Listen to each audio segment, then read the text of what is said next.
Knew the men approaching their house were police officers or whether they thought they were people involved in an earlier road rage incident. News 13's Crystal Gutierrez is in the Newsplex with more.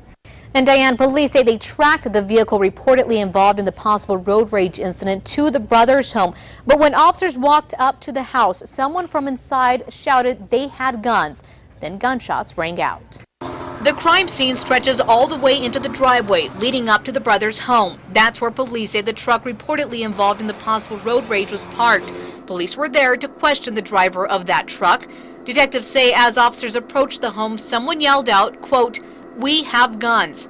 Then gunfire erupted. 3 shots were fired. Lieutenant Tim Johnson says the officers were not the first ones to start shooting. He says they didn't fire back until one of the suspects presented himself in a window, and he was also holding a pistol in his hand, and that's when he was fired upon. The man at the window, Samuel Pauly, died inside the home. Police say the other brother, Daniel Pauly, ran out of the house and into the woods. One of the officers on the side of the house observed as he fled that he had a shotgun in his hand. Investigators say Daniel Pauly hid the shotgun, then surrendered. He is now facing aggravated assault on a peace officer with a deadly weapon and resisting an officer. Some neighbors say they never heard police announce they were the ones outside, and since their squad cars were parked down the driveway, they wondered if the Paulys knew it was police who were there.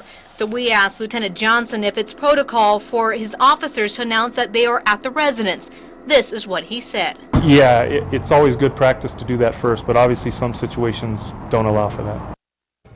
And there were 3 officers on scene. 2 fired their weapons. Lieutenant Johnson says the investigation will determine if any of the officers announced they were police from the driveway before the gunshots rang out. Johnson did say after firing at Samuel Pauly, the officers gave verbal commands when they went inside the home. Back to you. Okay, Crystal, detectives say they found the shotgun Daniel Pauly was carrying in the woods. The 2 state police officers who fired their weapons are on standard paid administrative leave.